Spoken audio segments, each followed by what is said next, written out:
All right, everyone, welcome to episode 4 of another Jags podcast. We are fans of the Jacksonville Jaguars. You could even call us diehard fans. You could even say that we know too much or think we know too much about the team. But, you know, we speak from the heart and we wear our emotions on our sleeves, and we speak as fans. We're not media. We don't pretend to be. And so this is a podcast from the fans' perspective. With us, as always, is Jason, who tonight is wearing a lady's hat. Jason, That's how you right. You don't know, lady. I took the sticker off, so you don't know. Joey, how you doing? I'm doing fantastic. If I was doing any better, I'd be you, James. All right. All right, it's a lady's golf hat. Yeah. Okay. I actually like it. I asked you about it before. And no one would have known it was a lady's hat until I told you guys. Yeah. So I gave you that information. I was going to ask him if he tie-dyed it himself. Yeah, no, it's a nice hat. I like it. I'm kind of jealous of it. We do not have Robert with us tonight because, listen, we all knew this going in when we started this podcast, that if there was someone that wasn't as much of a fan of the Jags as the rest of us, it was Robert. He's kind of the weak link. He does our sound tech and all that, but he couldn't be here tonight because his excuse is at least that he's on his honeymoon. Honeymoon. On a 7-day cruise around the Caribbean, and so he didn't want to be here tonight. Yeah, he'd rather go on a cruise and talk about the Jaguars free agency. Yeah, and so he's not here tonight. It's just going to be the three of us holding things down. Tonight we're going to be talking about the signing of Austin Seferian-Jenkins, AKA Saferian-Jenkins. Yeah. AKA the Safari Man. AKA ASJ is what we're going to be calling him. We're going to be talking about him and what he brings to the table. We're going to talk about the cutting of Marcedes Lewis and all that entails. We're going to talk about Allen Hurns and just kind of sum up free agency as a whole and what we think about it and all that good stuff. But before we get into all that discussion, we want to remind you can find us on Twitter at Another Jags Pod. You can find us on Facebook and Instagram at Another Jags Podcast. If you have any questions or concerns about our podcast, if you have stuff that you would like to hear us discuss, you can write us on those forums. And you can also find us, this podcast, on iTunes, on SoundCloud, on really anywhere where podcasts are available. We are there. That's all business. Let's get into Jags Well, talk. can we post the hat picture on Twitter so Absolutely. people can judge for Absolutely. themselves? Yeah, people- Okay, it's not like a lady's TPC hat. I'll go for the record. Yeah. I like the hat. Okay, I like it. All right, it is. All right. I never once said I didn't like the hat. Yeah, but Okay, a lot of backtracking. I just like said their it. I just said it. I just said Just like it. their brackets. Hey, we'll get to It that takes a later. manly man to wear the hat. Yeah, I like the hat. If it was mine, I'd wear it. All right, we'll post a picture on it for Twitter so y'all can decide for yourself. And Instagram. We'll do that too. Yeah, sure. Okay, but Instagram. let's jump right in with Austin Seferian-Jenkins. And Jason, you have kind of a scouting report for us. So why don't you give that to us? Yeah, so for those of you that are unfamiliar with Saferian-Jenkins, he's a big tight end. You're sticking with it, huh? All the way to the grave. He's 6'5", 260, so automatically he's big. So if you want to compare him to a tight end that's in the league now, like Rob Gronkowski, like big, like thick, big guy. The first thing is he was signed to a 1-year, $4.7 million deal with a second-year option, which means to me the Jags aren't as sold on him as I thought they were. Because when I first saw the deal, I saw a 2-year deal. I didn't realize they had a team option for the second year. Real quick, explain what a team option means. A team option means the team can decide whether or not they want to bring him back the second year or not. Okay. So if they want to bring him back, they have to pay him $5.2 million. And if not, he'll get cut. And if And they it's- don't, there's no guaranteed money, correct? Right. They don't Okay. lose any money. So it's all they have complete control, which is good for the Jags. And knowing the Jags, what they'll do is they'll pick up his option and then re-sign him to a longer deal and pay him less next year, which is what they seem to do with players. He's like a monster in the middle of the field. Basically, the best way to describe him is think of like a basketball player on the football field. Mm-hmm. Like, so if you were to take this player like LeBron James, I was thinking maybe Draymond Green's a more accurate correlation. A big basketball player playing football. In every sense of that. He's not a great blocker. He's not really, really fast, like on the line of scrimmage. But if he runs a 7-yard curl route, so if he runs 7 yards and turns around and looks at the quarterback, if the ball is thrown in a perfect spot, it's unstoppable. It is absolutely unstoppable. I watched plays where he was double teamed. Third down, they knew it was coming. He runs a quick curl, turns around. The ball thrown around his knees tends to be where he likes it, and he catches it at his knees, and there's nothing defenders can do about it because he's so big. They can't go around him. Like I said, he's a poor man's Rob Gronkowski is the best way to explain it. He's really good in traffic, whether it be running routes or catching the ball. He was actually the John Mackey Award winner in 2013 which is the nation's top tight end in college at Washington. And he had a broken pinky that year. So that's pretty impressive. And I think it's funny because I read somewhere that year when he was coming into the draft, the comparisons that he was getting was to Marcedes Lewis, actually. Yeah. So it's interesting. He would have won the Pac-12. He would have been Pac-12 first-team All-Selection, but Zach Ertz got that. So, that's a tough guy. He's pretty good. Yeah. Just won a Super Bowl, I think. In 2011, coming out of high school, he was the second-ranked tight end behind your boy Nick O'Leary. So I thought that was a little fun fact about him. Nick O'Leary never wore gloves. That's pretty cool. Yeah, that's and he survived a crazy motorcycle crash. Yes, he did. And he's Jack Nicklaus' grandson. Yeah. As we're talking about Nick O'Leary. Yeah. Hey, I like the backstories, guys. It's rubbing big time, off. big time. Joey's That's what I'm liking talking it. about. Okay, so his backstories, you're not going to like Saferian-Jenkins because he had a DUI in 2016. And Well, this is a redeemable one, right? I mean, there's a there's redemption actually to it. I didn't know that was actually his second DUI. He got one in college too. Okay. But he is redeemable. He's supposedly been sober for since January of last year, and so so he should be good. The thing about him is he doesn't put up gaudy numbers, but he's reliable and he'll catch the ball, and he will give you your check down. Just a big overall player. Well, on that point, I kind of like to jump in because I thought the same thing. You look at him, and I got super excited when they signed him. I'm like, dude, this guy's a beast. It's exactly what you want in that spot. Goal line. You'd think he'd be like the dude. But you look at his numbers, and I'm the dude, man. Exactly. I'm the really big, tall dude that you can throw to in the end zone. But you look at his numbers, he had, 2 touchdowns, 4 touchdowns, and then like 1 and 1?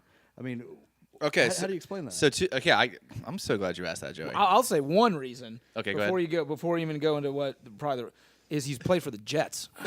So- And there's deeper behind that. Okay, so Joey, let me tell you this. Okay, so basically, at week 10 he had 39 catches. All right, you know what happened in week 10? Josh McCown got hurt. When Josh McCown got hurt, Bryce Petty came in weeks 12 through 17. He only had 11. Excuse me, Bryce who? Yeah, exactly. Bryce Petty. Isn't that a NASCAR driver? I watched a lot of Jets games today, and I got to say I'm glad I'm not a Jets fan because watching Bryce Petty was miserable. And if you think that we have a bad quarterback in Bortles, then there's a reason why the Jets are trying to draft a quarterback this year. But basically, when McCown got hurt, he vanished. I mean, his numbers just dropped off. You could tell when I watch film on players, I like to go back from like week 17 back, and then with him, everyone was like, "Don't do that. You're going to be disappointed. Start in week 1 and go up." So if we get week 1 through 10 ASJ, I think we're in a really, really good spot. Let me ask you this: Is he a move tight end? Yes. That's you? Yes. He very rarely lines up on the line of scrimmage as a traditional tight end like Marcedes Lewis did. In fact, this is what leads me to be a little worried about him as being our starter is that when the Jets wanted to run the ball, they actually brought in Eric Tomlinson, their backup tight end. And every time Tomlinson was in the game, you knew it was a running play.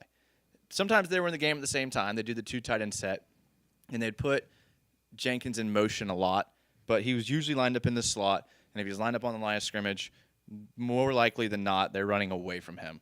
So he's not really your typical blocking tight end. But actually, I don't even know if we have one of those on the roster now. I was going to say, I don't think we do. There's always the draft, though. Yes, there is. Shaughnessy's not.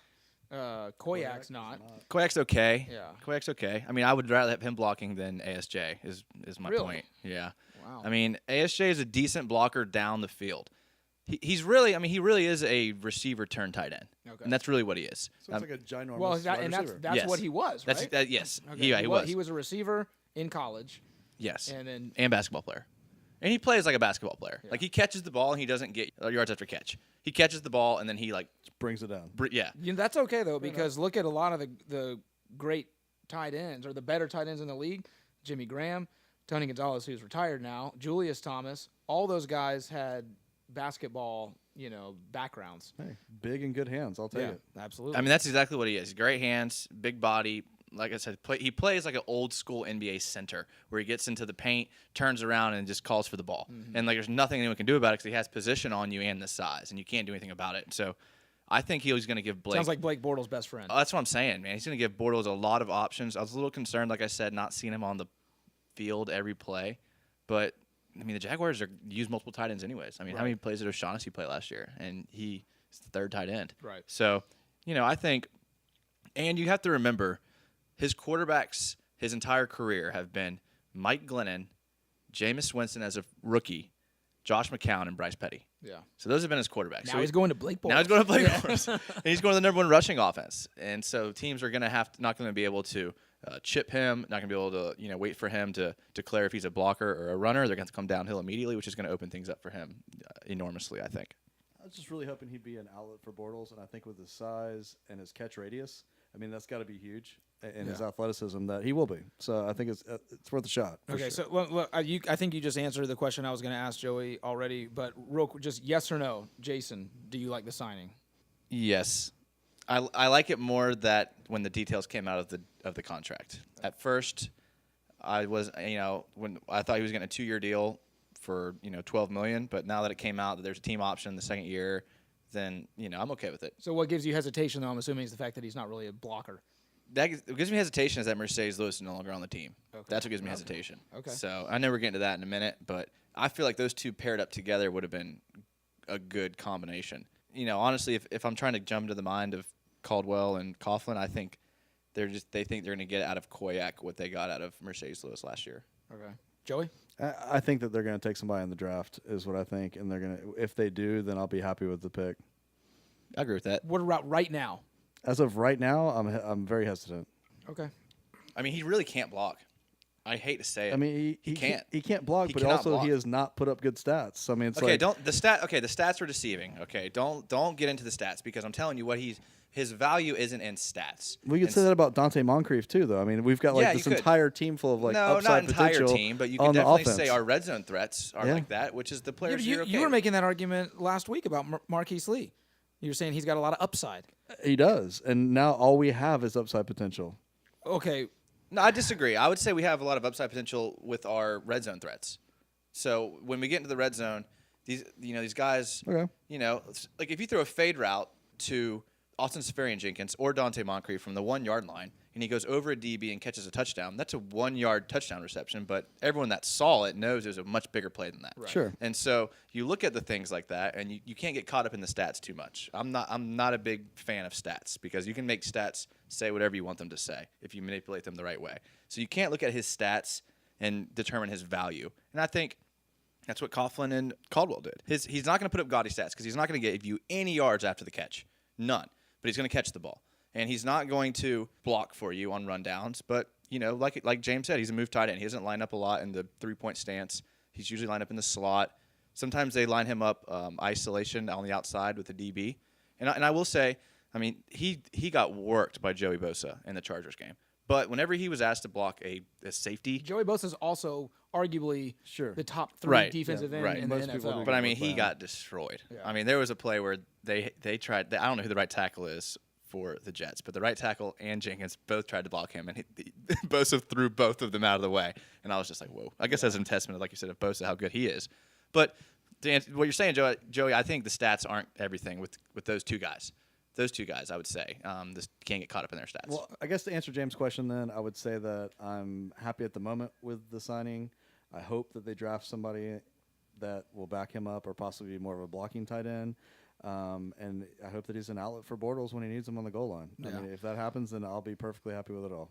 I like it because, well, I like it with this asterisk if they use him, because as I was considering this signing, I thought, okay, Jags now have a move tight end, which is what you call a player like him, like ASJ.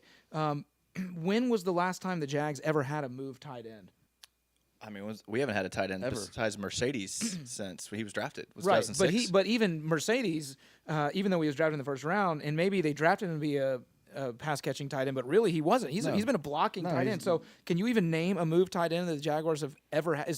Kyle Brady? I mean, is he Kyle the Brady, closest maybe to it? Scott Mitchell. That's going way back. Never. Yeah. So my point being is, if we're again a run first team, are they going to utilize this guy? And maybe that's why they only signed him to the 1 year with a second year option. But if they do utilize him, I like it because he will be Bortles' best friend. Think about, we get frustrated as fans when the Jags go run on first and second down. They get 3 yards and 2 yards, and now it's 3rd and 5. Well, now they got a guy that can get open easily on 3rd and 5, and Bortles does not have to throw it exactly at. I mean, he's going to be so big and have so much range that the safety isn't going to be able to really do anything if he does a quick little 5-yard curl, and then there's your first down. So I think if they do use him, I like it. I like it as a signing, and I think it'll help Bortles out tremendously. And I think what you got to remember about him too is that he's young too. He's young. He's not old. He's not an old veteran like Marcedes.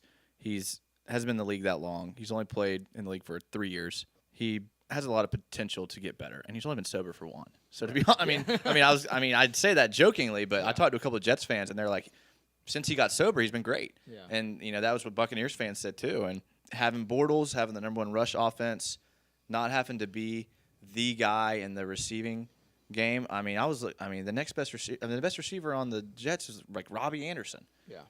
Come on, and their running game was okay. Bilal Powell was okay.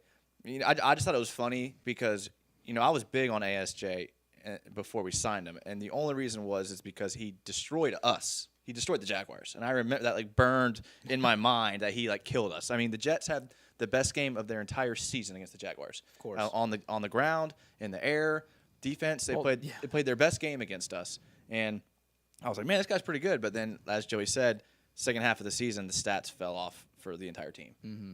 But that's what will happen when your starting quarterback goes down. That happens with And they weren't a very good. They weren't a very good team even with their starting quarterback. And how they that of all the games last year that I think about, that really make me mad that we lost. That is the one that sticks out that I just cannot get over. Still, besides of course the New England game, which we didn't lose that game though. That one was taken stolen from us. Yeah, it was. Okay, well that kind of leads us right into our next discussion, which is about Marcedes Lewis. And what I want to talk about really with Marcedes is because he got cut. He was a huge figure for a Jaguars franchise that didn't have a lot of success. What I found surprising and almost surprising and predictable at the same time, if that's possible, was the reaction on Twitter from fans about Marcedes being cut. Suddenly he was one of the best tight ends in the league. I just want to know, before I give you all my thoughts, what do you think? Jason's already kind of alluded to it a little bit in terms of how it relates to ASJ being on the team. What do you think about Marcedes being cut? Right move, wrong move? It saves them $4 million, I think. Joey, what do you think? I initially was outraged because, again, thinking emotionally like a fan, I was thinking, Lewis, man, he's been around through the thick and thin. He's been our tight end. He's been a good community guy.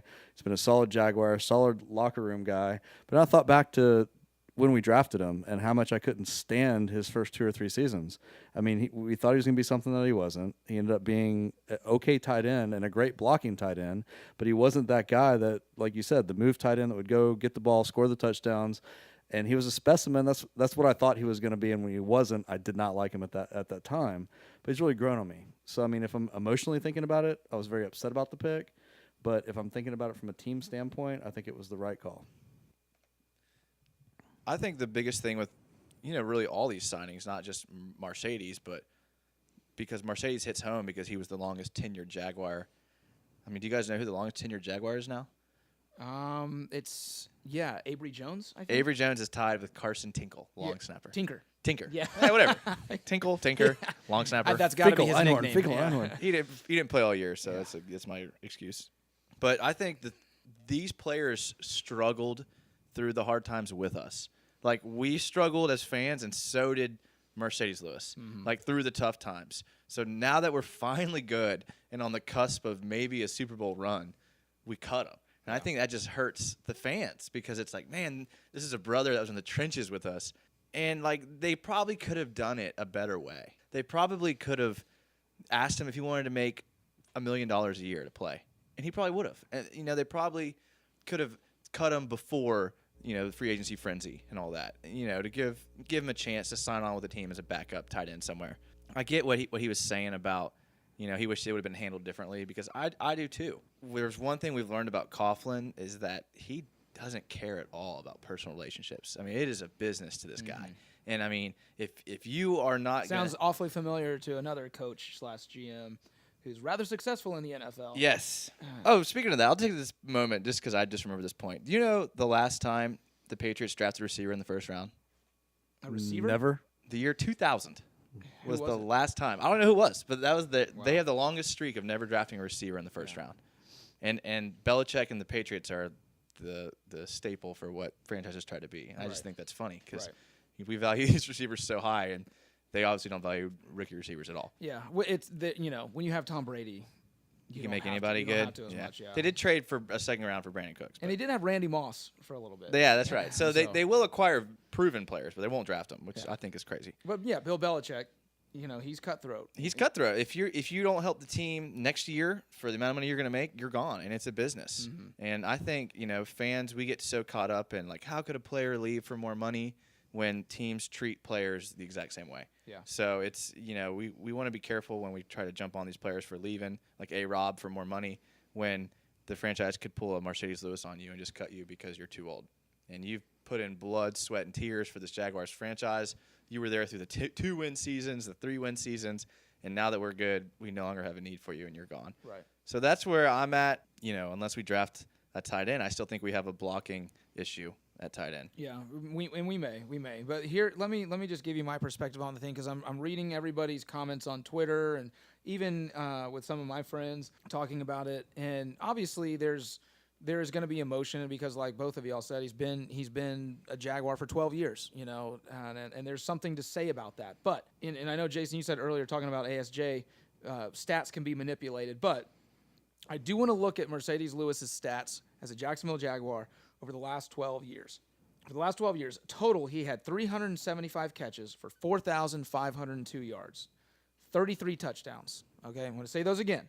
375 catches for 4,502 yards, 33 touchdowns. Okay, so if we average that out, and that's not including the fact that he may have been hurt, but just for the easy math sake and for the sake of argument, we're going to say this is for a 12-year career, 16 games per season, all right? And that's not also including playoffs or anything like that, so that might skew it even a little bit.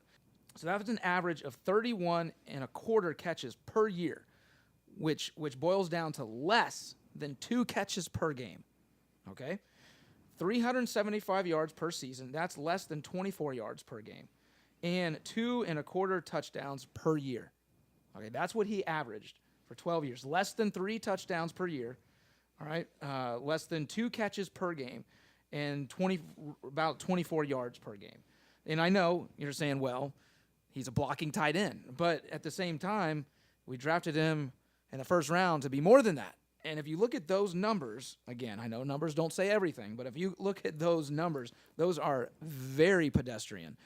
I'm not saying, and I should have prefaced this by saying I actually am a Marcedes Lewis fan. I think he did have a lot of value as a blocker, but that's the thing. He was a blocking tight end. He blocked. And in 2011, the Jags signed him to a 5-year contract extension worth $35 million. $17 million of that was guaranteed. So it wasn't like he was broke when they cut him. I think I saw somewhere that his net worth ended up being somewhere over $25 million for a 12-year career. That's pretty good. I mean, I would take that. I don't know about y'all. I just think if the Jags had picked him up as a free agent like 3 years ago and they had cut him the way they did this past week, no one would care. But it's just because he's been on the team for 12 years.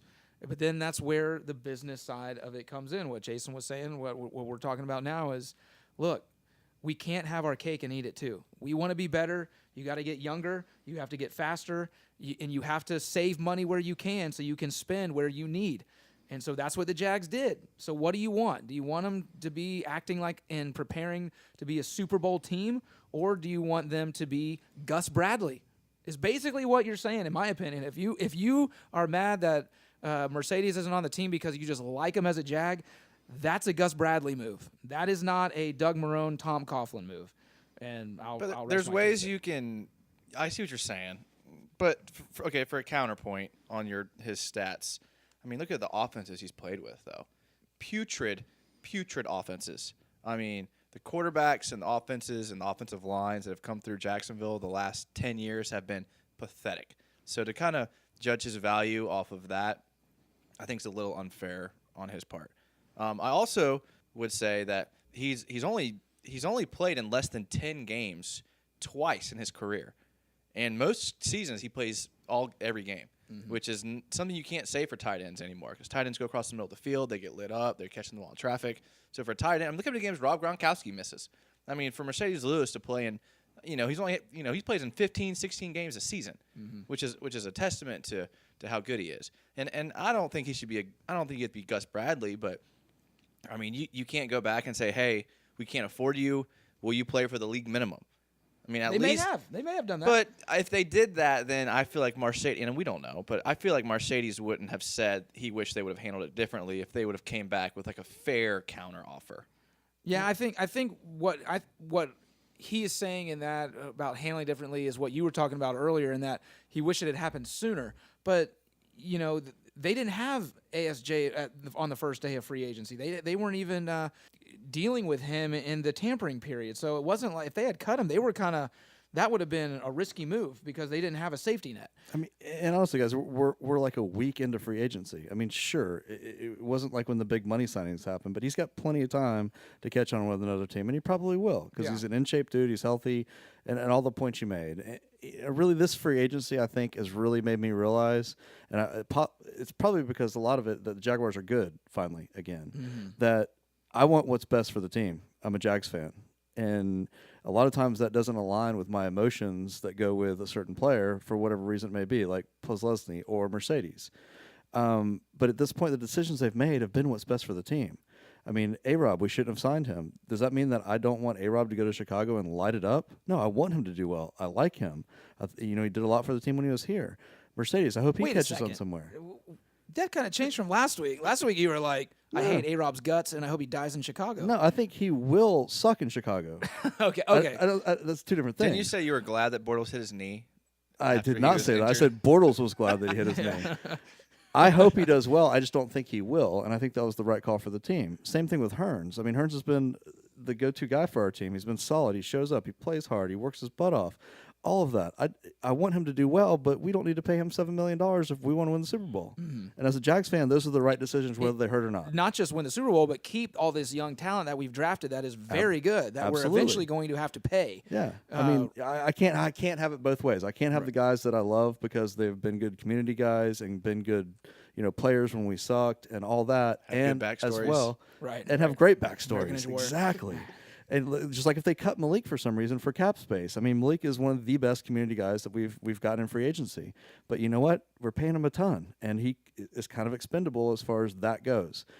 If they make that decision, I understand why, but I won't like it from an emotional standpoint. But it's what's best for the team. So as a fan, I kind of have to like it. Let me ask you this, because you mentioned his name, and I want to ask you all this. We didn't talk in episode 3 of another Jags podcast about Paul Postlesny retiring. We talked about talking about it, but we decided not to do it. And it's because there wasn't really, at least for us in the room, there wasn't a lot there. I was like, yeah, good player, gonna miss him, locker room guy, great guy, but that was really it. Move on. Why then has there been such? Is it just because they cut Marcedes that if Marcedes had retired, Yeah, I agree. It wouldn't have mattered at all. That's what I think. Okay. Because they tried to get Puz to come back, and he was like, I'm done. Yeah. He's like, I'm good. And I think also part of it is I think Puz wanted to go out like that. He's not that guy. He's not that flashy. He's not that I want to be in the limelight. I want to be in the headlines. I mean, he could choose when he made that decision to retire, right? Yeah. He chose to make that decision right when all these other big splash moves were going on, I think to bury the headline because he's not that dude. Mm-hmm. I mean, and I respect him for that even more. And I just want to go back really quick to Jason's point about Marcedes playing on a bunch of terrible teams, and I agree with that wholeheartedly. But at the same, like if we use that argument or don't use that argument for him, we got to do that for Bortles and like basically every other player that wasn't part of the team before last year. In terms of anything they accomplished on the field, because were just so bad for so long. So I think people do. I mean, I think when people are looking at Allen Robinson signing, they're like, oh, with Bortles, or they're talking about Allen Hearns, like with Bortles. It's always like a tag that people are like, oh, well, Bortles was his quarterback. We know Bortles has flashes of brilliance, and he has flashes where he's inconsistent. Mm-hmm. But I think people already do that, and I think people talk about we used Gus Bradley earlier, talking about just talking about Gus Bradley as a regime of what we don't want anymore. So it's kind of like what we do already. I mean, it was a bad decade. There's no getting around that. I mean, between Blaine Gabbert, who's about to be our backup quarterback, and between the Gus Bradley era and Malarkey, we've had some bad years. So I just think if my point was if Marcedes was on the Patriots, he would have probably had better stats. Yeah, That's all that's I'm saying. true. And my point is not that he was bad. It's just that I think that when we have someone like a Marcedes Lewis who has been on the team for 12 years and then he gets cut, our reaction is based out of emotion and not actually necessarily what he did because we just like the guy, because he's been around forever and like kind of like Joey said, he's one of us, or whoever said it, he's one of us. And so, but at this, like, and that's my whole thing is seeing the reaction. I'm like, wait a second. Does the reaction match the value that he had on the team? He was a run blocking tight end. I think we can get one of those, and I apparently the Jaguars do it for cheaper than $4 million a year. And so they're going to save that money and they're going to put it somewhere else. And again, I want to reiterate, I like Marcedes, but I think it's the right move. I think they can get it cheaper, and they can now put that money elsewhere to guys that they're going to need to keep around starting next year. I mean, they're going to have Jalen that they can extend his contract.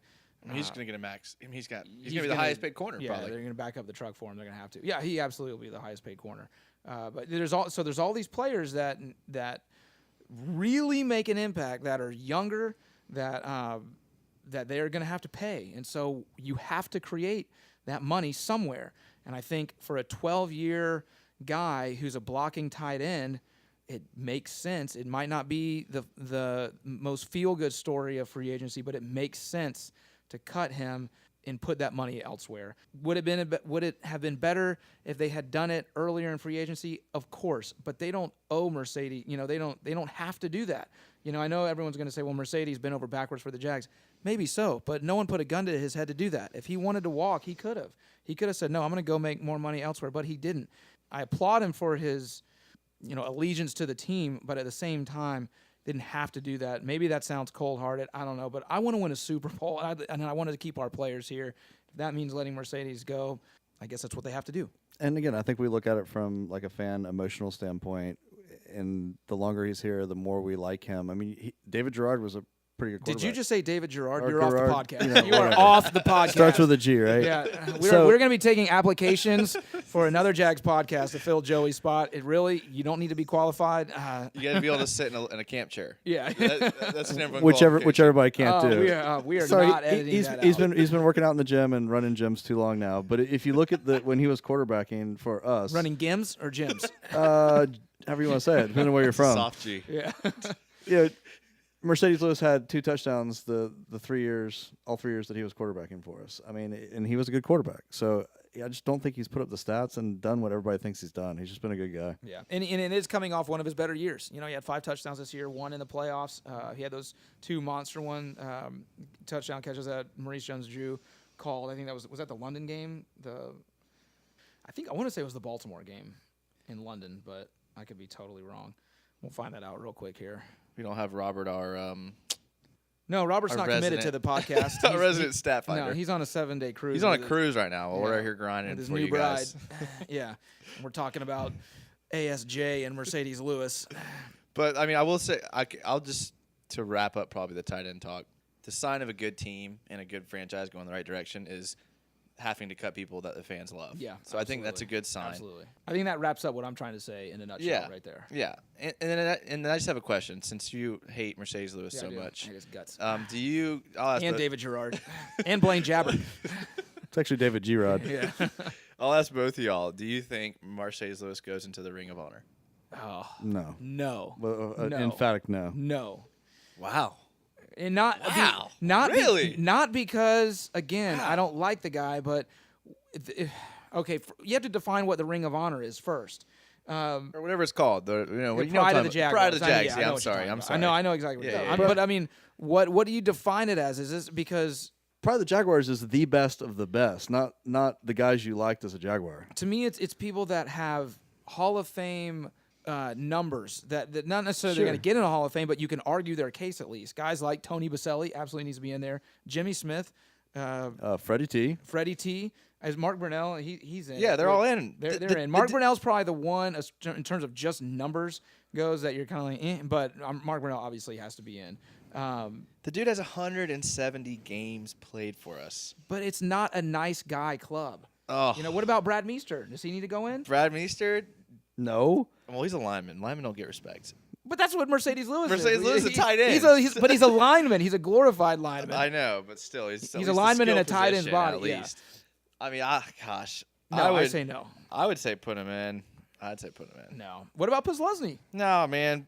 Marcedes Lewis played to me his entire career. So did Meester. He was a life. I know, but you know how I feel about offensive linemen. Well, what about Baselli? Baselli is he not in the Pride? He's already there. He's in the Pride. Okay, so he's in the Pride. He's the chairman and CEO, in my opinion. Exactly. No, I mean, but if he plays his entire career, I mean, 170 NFL games. That is a lot. The average lifespan for an NFL player is like 2 to 3 years. And this dude played 170 games for us. Yeah, but to me, the pride of the Jaguars, and for any team, whatever they call it in the NFL, should represent you as a franchise. And it needs, like Joey was just saying, it needs to be the best of the best. Not guys that just were here for a long time and were good. And don't get me wrong again, there is a lot to say about that. But he's not in that upper echelon of talent. He's got the tenure. He just doesn't have the talent to match it. I think the next one that's probably going to go in should be Maurice Jones-Drew. Because he was drafted by and was here for a very long time, and he was an elite player at his position in the entire league. He led the league in rushing 1 year, so he was the best for one season. You can never say that about Marcedes. And I think overall, Maurice Jones-Drew was... Marcedes had 10 touchdowns in 2010 as a Pro Bowler. One Pro Bowl? Is that all he had? 1 year. For his whole career, he was in one Pro Bowl. Still. 1 year. 33 touchdowns Dude, as a tight end. I would put Rasheed Matheson before I Oh, put him in. stop it. Stop it. I wouldn't put either of those guys in. I don't think he deserves it either, but I'm saying I would put him in before Marcedes, and I like Marcedes better. Oh. That's interesting. That's a good question. Rasheed or Marcedes? That is not a good question I say at all. it's easy for me because I say neither one of them. Marcedes. I agree, but I'm just saying if we're talking like borderline like guys who are good Jaguars, that's not the club. It's like the best. I mean, I'd be fine with those 5 being in there. 4. How about this? What about Keenan McCardell? Should he be in? He's borderline to me. I think he would go before those guys. So you put Keenan before Marcedes. Absolutely, and but I don't think he should be in either. Rasheed Mathis, I wouldn't. Yeah, I don't know if you brought that No, up. because we're talking ridiculousness. What about here. Chris Prozinski? Should put Chris Prozinski? No, I wouldn't put Did any you of see them his in. workout tape? I mean, I put legit. Scobie in before those guys. I Is mean, that the guy we just signed, Chris Prozinski, the white safety? Or like No, I'm just okay, kidding. yeah. Okay, 33 touchdowns from Marcedes Lewis. Jimmy Smith had what, like 65? Jimmy Smith, his numbers stack up against current Hall of Fame wide No, receivers. but I'm saying, if you think about it, 65 touchdowns for Jimmy Smith in his career as a in Jaguar. what, 8 years? In Instead of 13? 33. He's a tight end, though. He's a blocking tight end.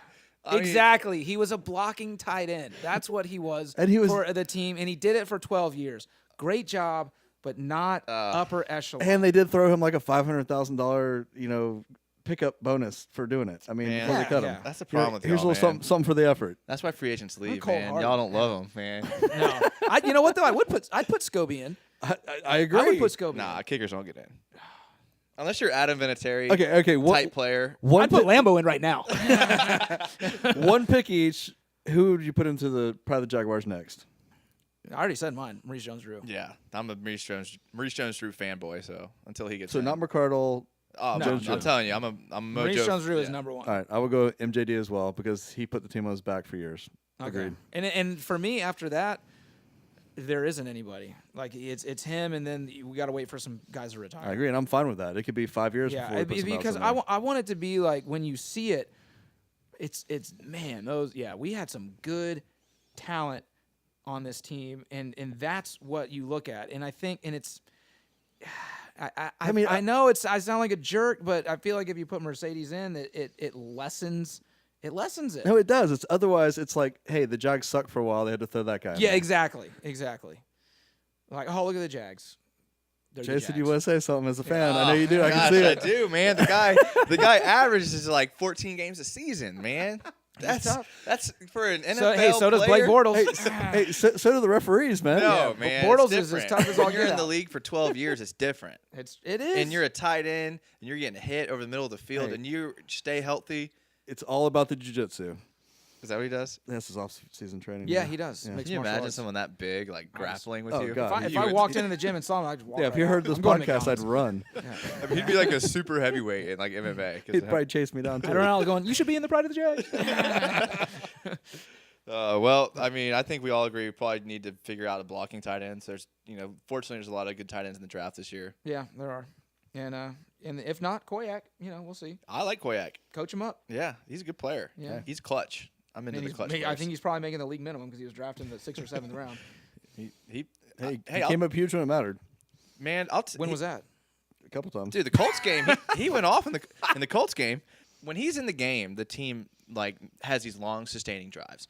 I don't know if it's because he's in on running plays and we're running the ball well, we're doing better. It's probably what it is, but you can't deny the fact that whenever I go back and watch the games we do good at, I keep seeing why is Koyak on the field so much? Yeah. And maybe it's because they like him better than Marcedes this year. We didn't have any other options, but Koyak is I really just like it. His last name kind of sounds like kayak, personally. Yeah. Is that it? It's a great Yeah. inside joke. But again, if you would like to join the another Jags podcast, it's not even applications. Yeah. Just tweet us.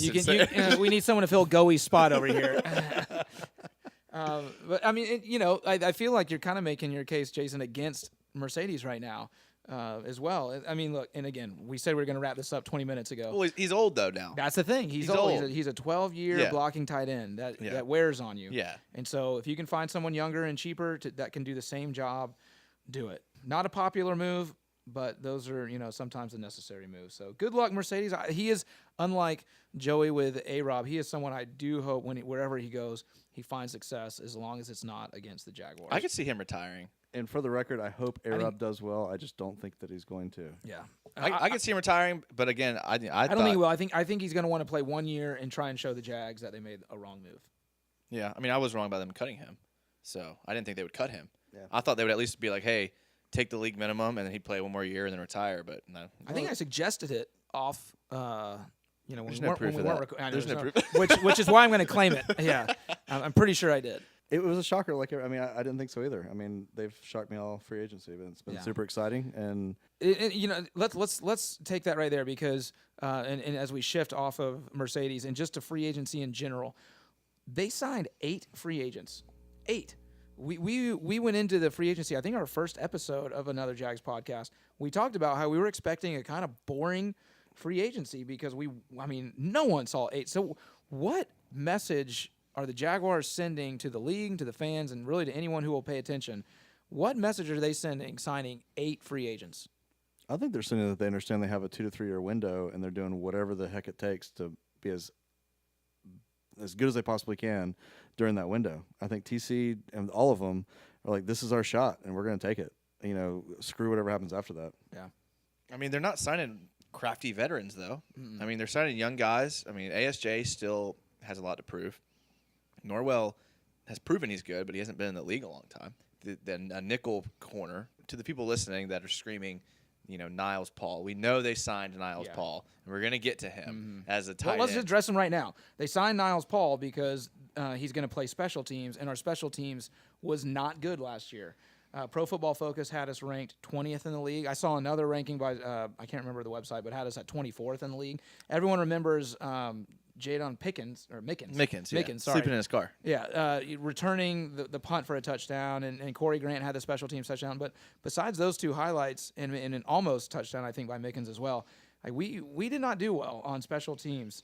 Well, we had it was inconsistent at least to put it best for them. I think it was inconsistent. Is the best you can say about it.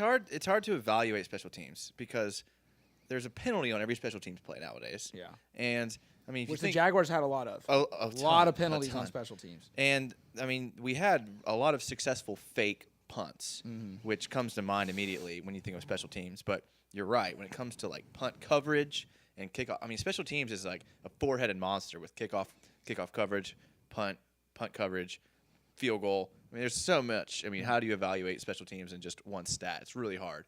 But faking punts we're really good at, covering punts we're not. But like you said, Niles Paul, I mean, he has film out there that if you think back to, you remember when Kasim Osgood played for the Jaguars? Yeah.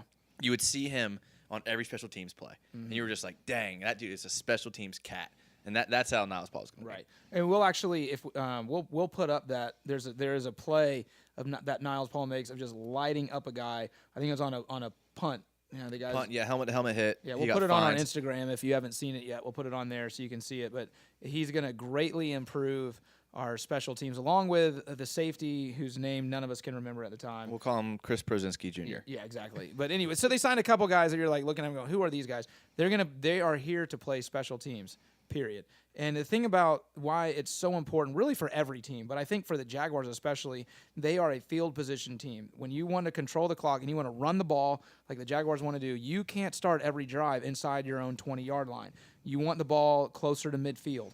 And so special teams is huge. It's really what bases their whole offensive scheme throughout the game on. And so when you're ranked 20th or lower in the league in special teams and you keep getting penalized and giving the other team more chances to play offense or back your own kicker up, it's huge. It's absolutely huge. And so they needed to improve special teams, and they've done that by signing Paul and a couple other players, and I think it's good. But to go back to the original question of what message are the Jaguars sending in free agency, I agree with Joey. They're saying, look, we have an opportunity right now to win the Super Bowl, when was the last time as a Jaguar fan you could say that, where you really felt like this team can win the Super, not just make the playoffs, not just win the division, but actually win the Super Bowl. They are doing that, and they're doing it by getting younger and faster. I'm excited. I did not see 8 free agent signings in this offseason at all. Not even close. I would have guessed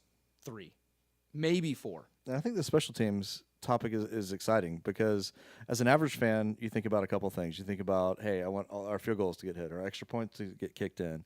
We don't want anybody running the ball back on us, and we want good field position on kickoffs, and that's it. But you don't think what actually goes into that, short of maybe your field goal kicker. That's kind of like the star of the special teams. But these guys that come in that are not only they help in practice, they also help on special teams, and they might sub in. They give you depth on the field if somebody gets hurt.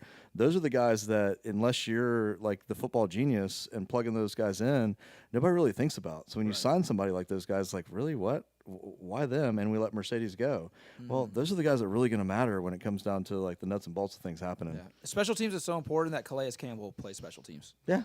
Does he? Yeah. Oh, yeah, on the field goal. On the field goal. unit. Yeah. I mean, our best defensive player, arguably, almost won Defensive Player of the Year for the entire league. Should have. Is outplaying special teams. So it's not like it's a scrub part of the thing. I mean, it isn't. It is vitally important. Joe DeCamillis is the Jags special teams coach, and he has a really good reputation for being a good coach. And his assistant is Mike Mallory, who was our special teams coach before him.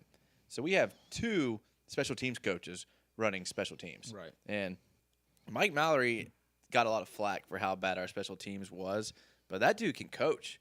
I mean, I know him personally. I mean, he's a good coach. His son, Mike?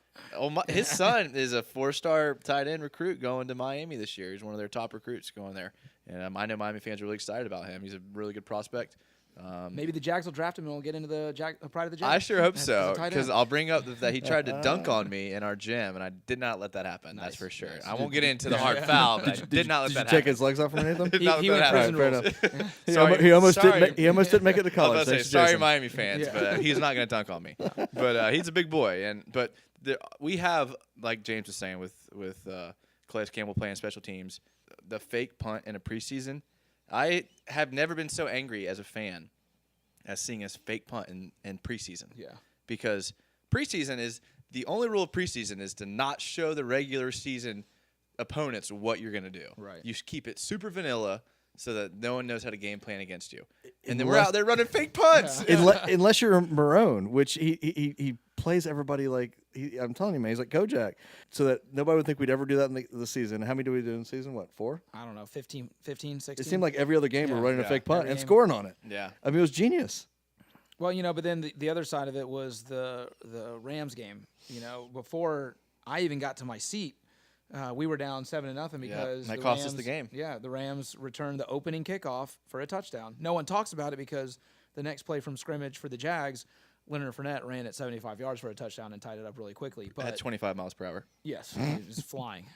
But I mean, we had a lot of bad plays on special teams, a lot of penalties. We may have, don't quote me on this, but we may have led the league in penalties on special teams. So it was a huge area. So they improved that as well.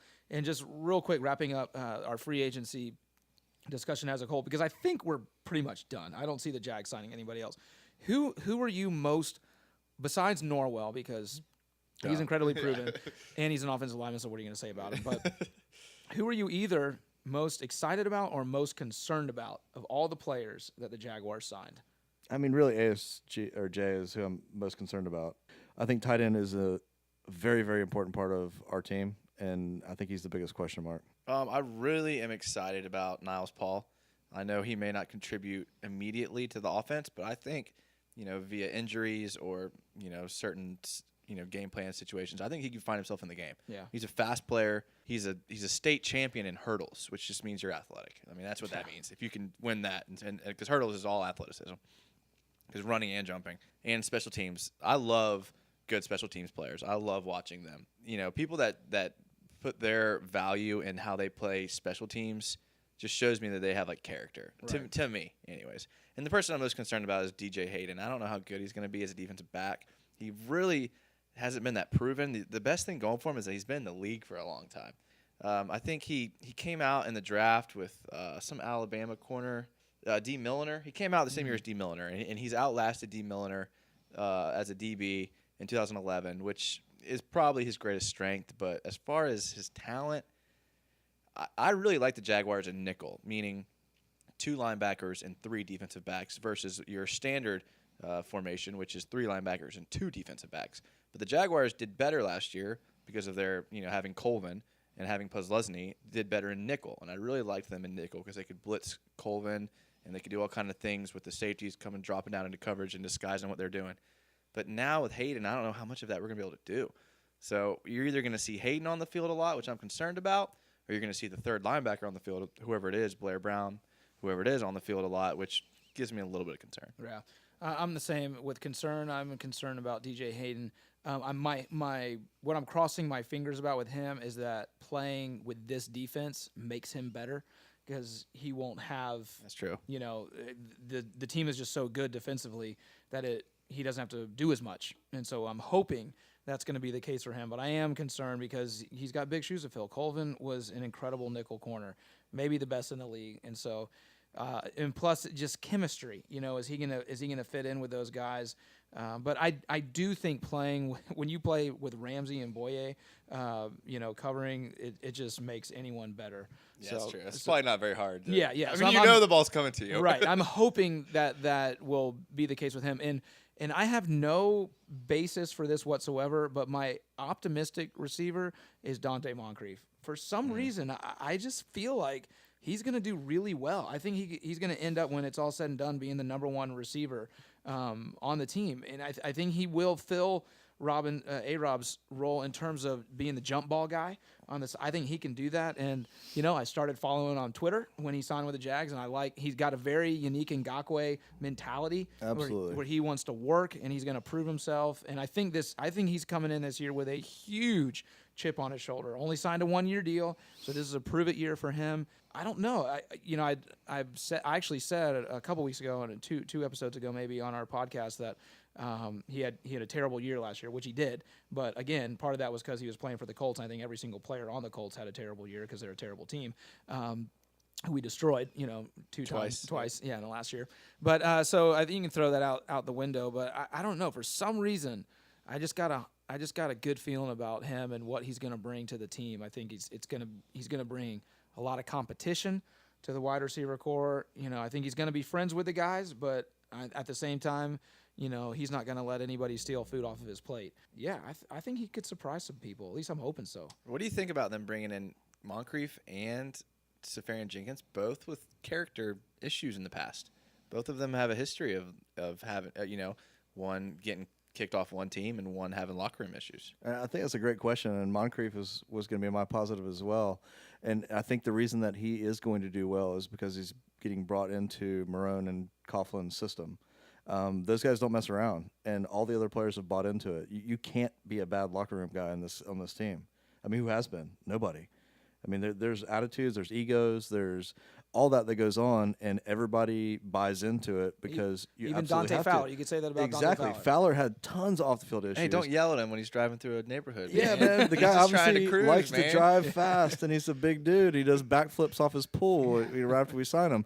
Obviously, that guy doesn't make good decisions, and he has had no choice but to buy in. Are you going to go up to Calais Campbell and talk trash? No, you're not going to. That guy's going to crush you. Yeah. I mean, they have the leadership in the locker room. They've got the coaching. They've got the system set up for a guy like Moncrief to come in and live up to his potential. So I'm pretty excited about that because that guy, like, what was it? His sophomore year was like the #1 wide receiver in college football. I mean, Well, he was a beast at Ole Miss. He was a 5-star. yeah. I mean, you can't be that good and not equate that to paid. something. If He it got paid to happens. go there Well, of course. Yeah, with Well, Kim Dietz it's and all Ole that. Miss. Of course yeah. he did. Just like everybody knows, Shaq made all his money in college. I mean, that's the way it goes. But I think he's gonna be awesome. Wait, I want to get back to backflips into the pool. Wait. Yeah, you didn't see that video I of did. him? No, wait. Oh, yeah, So like- Dante Fowler. After he signed his rookie his like big money contract, there was a video that summer of him literally doing, I mean, which shows his athleticism because he's a giant dude. Standing on the side of the pool, he does a full backflip and lands probably 3 feet from the other edge into the water. Wow. And I'm sitting there thinking, really, guy? I mean, you hit your head, you're done. Yeah. Can he jump out of a pool though? No hands. That's That I those don't are the ones know. that impress me. Yeah, that's Yeah. true test. Still That's though, insane. I just think Dante Fowler's a big guy. Yeah, it was pretty impressive yet scary at the same time. He's one of my favorite players on the team. He's gonna sign Yeah, a and deal he's- with another team. He's gonna be for gone a halfway through this crazy year. amount of Three money. quarters. Yeah, yeah, he's gone. yeah. Yeah. Because he knows how to get to the quarterback. Yeah. He does. He had a really good year last year. Yeah. Oh, you know what? Let's save Dante for All another right, day. all right. That's a good discussion right there. You know, we're going to take a quick break, and we will be right back with more sports talk.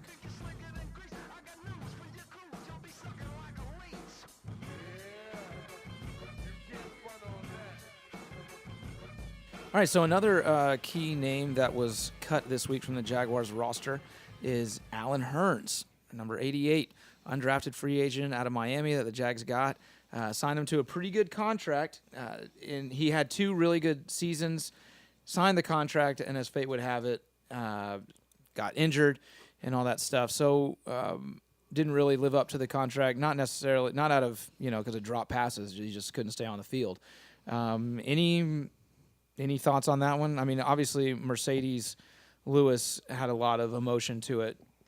I don't feel that way at all about Hurns. I mean, I think he's a good character guy. I love the story, being an undrafted free agent, signing, making it in the league longer than people who get drafted in the first and second round. So there's something to be said about that, which is really cool. But, I don't know. What do y'all think?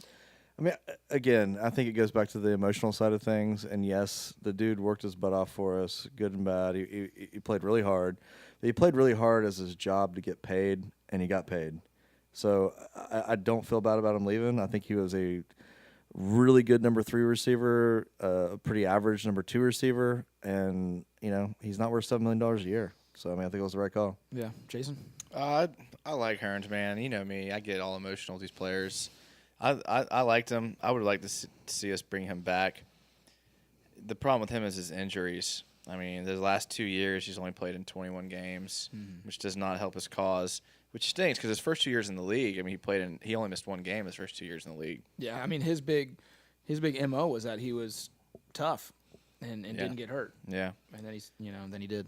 I mean, his sophomore year in the league, I mean, he was targeted 105 times and had 1,000 yards. I mean, gosh, man, you hate to see someone 2 years ago put up those numbers and then be cut 2 years later. But, Yeah. I mean, that's like we were talking about. That's the NFL, man. It's a business. And if you can't produce, it's really what have you done for me lately? Yeah. And if you can't produce, I mean, the dude finishes his career with the Jaguars with 334 targets, 2,600 yards, 21 touchdowns. I mean, gosh, you'd hate to see a guy like that just walk. But, the good news about these players is they're going to sign somewhere. And Hurns isn't a speedster, but he knew how to get open. Mm-hmm. And he did have some drops, later in his career, but I mean, he was really reliable his first 2 seasons, and he was, hopefully I hope that he can get back to his first 2 years form. But I can't blame the organization for what they did. Yeah. I was gonna say, I think for him, I'm glad he made the money he did because I think he really benefited from the exact same system that he ran in college. running as a pro. Not a lot of people get that luxury. He didn't have to really learn any of that. All he had to do is come in and try hard. So I think if he goes to another system with his speed, I mean, yeah, he's got good hands and he's got good work ethic, but I think it's going to show the flaws that he has. And again, I don't think it's going to go well for him. Well, he didn't get drafted out of Miami, where he was, I think, the university's all-time leading receiver in yards or something like that. But the Jags picked him up mainly because Miami's offensive coordinator that year became the Jags, Jed Fish. So he did have, like you were saying, that luxury of playing for the same offensive coordinator who was familiar with him and his strengths. But, the truth of the matter is he was going to make, I think, $7 million this year, and he was probably going to be the number 5 receiver on the depth chart on a team that doesn't even have a true number 1 receiver. It's hard to keep someone like that, when you have D.D. Westbrook making nothing and Keelan Cole making nothing, and he's going to get $7 million. So it's the right move. Another one that kind of hurts, but here's the thing about the cutting of Marcedes and Hearns is, and Joey alluded to this earlier, I don't like it, but it excites me that we are cutting players that have produced because we're now winning. I'll take that trade all day long versus the sentimentality of keeping players that we like because we suck. I'm with you there. I mean, my all-time favorite memory of Alan Hearns, I know everyone talks about when he crawled off the field against the Chargers, but I'm gonna go a little deeper on my favorite memory of Alan Hearns. 2015, the Jags played the Dolphins, and Alan Hearns flew his entire family up, and they were in Lot J, just partying their butts off. And they had tents set up for what seemed like a mile in Lot J. And they had all their big Miami Hurricane tents, and they had this big speaker and PA system, and they had this DJ and this MC for this whole tailgate party. And the Jags went on to win that game by a field goal. I was gonna say, did they win? Yeah, the Jags won by a field goal. And I don't even know how Alan Hearns even contributed in that game at all, but I do remember that the MC of their party just yelling about how they all know Alan Hearns. Yeah. And so that's what I remember about the tailgate. But, man, I'm with you. I mean, if it comes down, you end up paying Moncrief the same amount of money. And you're picking between Alan Hearns and Moncrief. I mean, I know they give you different things, but, I mean, gosh, Alan Hearns has done so much for your franchise. Yeah, can you just that easily – I mean, that's the business, man. That easily – Coughlin is like, we'd rather have this guy because he helped us in the red zone for the same amount of money as you, who's given us, this 4 years of your best effort. Yeah. Well, the bottom line is it is a business, and they're doing what's best for the Jags going forward. All the moves they made, they even restructured Tuvin's contract today, which we haven't talked about because the numbers aren't out, so I haven't wanted to get into that too much. But for him to renegotiate and probably push a little bit out towards next year, gives them money to sign whoever they want in the draft, and it also gives them the opportunity to make another midseason move like they did this year with Darius. So they're playing it smart, man. Yeah, they are. I like it. I think that's more than everyone, basically doesn't give Caldwell any credit for anything that the team does now. I think what you're seeing with Coughlin more than any other thing, signing, free agents and whatever, I think what you're seeing him bring to the table is not the personnel moves in terms of the draft and stuff, but it's making these hard decisions.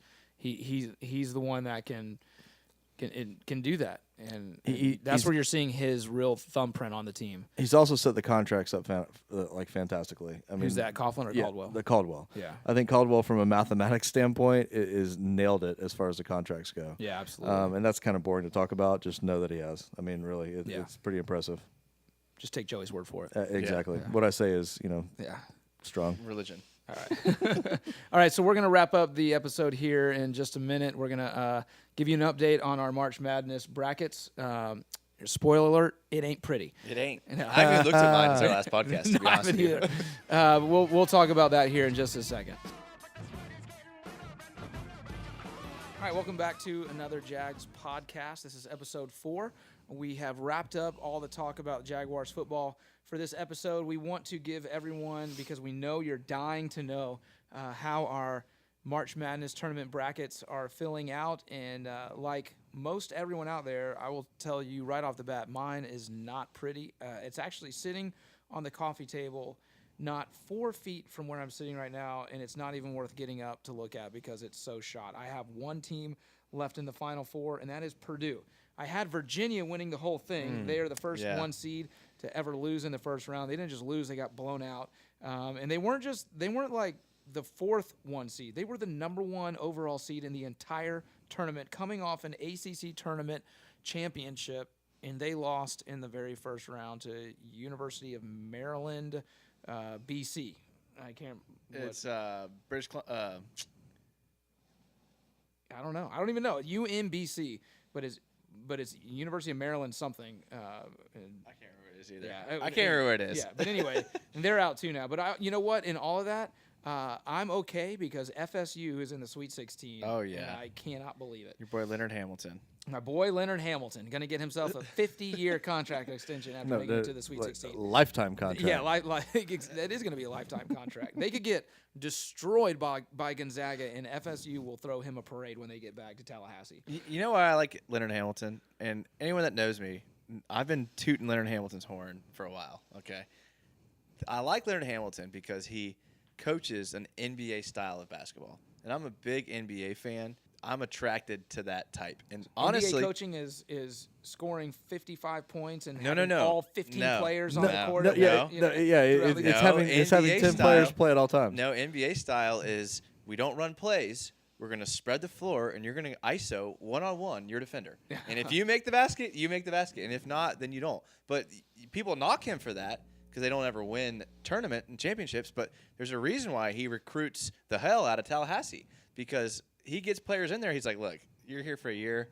Come play NBA ball. I coached in the NBA. We're going to run an NBA-style offense.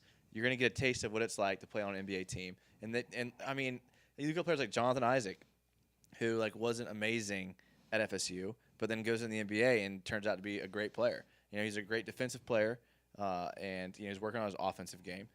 Who is it? Terrence Mann? Is that who's there now? Yeah, Terrence Mann. I mean, these guys. FSU puts players into the league. Hey, Bacon. Dwayne Bacon. Who was it? Beasley? Was it Michael Beasley? Was that not Michael Beasley? It was man. This is my FSU basketball knowledge is coming to. it's all right. Hey, coming I'm gonna have to jump in as a Gator. I mean, no doubt that the guy's a fantastic recruiter because you guys have NBA players going to the NBA. I mean, it's fantastic, but why can't you win with those players? That's the thing. Because in college you have to play like Duke style of basketball where it's like a team game and like you play good defense and you pass the Like ball. the Spurs. And, right. You play Spurs ball. You pass the ball until the shot clock's up and then you shoot. Or it's this. Or you find the weak player on the defense and then because every college team's gonna have one player that shouldn't be there because that's college basketball for you. And you try to, exploit that guy. But saying- Leonard Hamilton's like, pick and roll or back the guy up. You want to just run an NBA style offense? Come here and play. I don't know. I got to fill out my AARP. Hey, I don't think he gets enough credit for honestly. That's all I'm gonna say about Leonard Hamilton. he doesn't have a lot to work with. And hey, whatever. I've heard his They're budget. in the Sweet 16. His budget Right. is small. Might as well be the national championship. If they beat Gonzaga, it is like it will be for FSU. It'll be winning the national title if they make it to the Elite Eight. Is And who Malik knows? Beasley? Malik Beasley. Yes, Malik yes, Beasley. That's yes. what I was thinking of. Not Michael Beasley. Yeah, he's playing. All right. with So the- Joey? How's your bracket looking? I mean, as always, James, you should ask my opinion first because I've nailed like almost every pick to Except this you point. had Virginia winning it as well. How many? Yeah. Actually, how many do you have in the Final Four? We'll see. I did not. I have one. I have Purdue. have one? I'm actually rooting for FSU at this point. That Oh, should tell you gosh. something. But I had Nova and Duke left, so 2 out of 4. No, that's not bad. No, I'm at I got 3 out Duke of winning 4. it all. So that means I win, right? Yeah, you have all three. You have 3. 3 out of 4. That's Yeah. not bad. I did have Virginia winning it all until I learned that 6th man got hurt, and I went back and changed it. Oh, that's convenient. Yeah, That's well, super it was convenient. before it actually Yeah. before it actually started. I've got you're one of those yeah. guys. I've got it locked in I'm on my sticking phone. to my guns. All right, I picked them and they lost. If you want to run away from that, go ahead. Smart decision. Yeah. Jason, you I- have Kentucky winning it all. They look. No, I have Villanova winning it all. I have Kentucky going to the Final Four. Oh, okay. What did you? Okay, this is how little I watch college basketball. Okay, I like the NBA, but when did UNC lose? Oh, they lost in the second round. They got hammered. Okay, there you It's go. the first time they had lost by more than 20 points in a tournament game. Yeah, All they, right. got, they got I destroyed. couldn't tell you who beat them, but I remember reading that. I have Kentucky, Villanova, and Kansas still left. So Okay. I got 3 out of 4. I had UNC going to the final against Villanova, but I guess that's not going to happen. So And James, you were touting that you felt good because you still had Purdue in the game, but they did lose their starting 7-footer. Yeah, they did. That guy's But they do have the huge, too. backup 7-footer. He So looks like he's from Iceland. we'll see what happens there. I feel like Purdue gets someone hurt every year. I mean, I don't know, but I don't just feel like Hey, Drew Yeah. Brees. You know. yeah, Matt Painter. That's the only things I can name about Purdue. Okay. There's our Purdue knowledge right there for you. Drew That's Brees it. and Matt Painter. Hey, what better way to end than that? Yeah. That nugget. So if you're looking for college basketball picks, don't look to us. Yeah, this is another Jags podcast. I think that's going to wrap it up for the show. We're not going to spend any more time on college basketball. But, we'll update you next week after it's I think when we do next week, it'll be the Final Four. So, that'll be nice. Yeah, it will be. Yeah. And we'll definitely have more Jags talk for you. Yeah, so check us out. Don't forget to check us out on Twitter at Another Jags Pod. Send us any discussion points you might like for us to discuss, any questions you may have. If you think we said something that is insanely moronic, we want to hear about it. So let us know how stupid we are. Also, you can find us on Facebook and Instagram at Another Jags Podcast. Twitter's Another Jags Pod. Facebook, Instagram, Another Jags Podcast. We're going to try and put that Niles Paul special teams hit up on our Instagram so you can check that out. But y'all have a great week. As always, go Jags.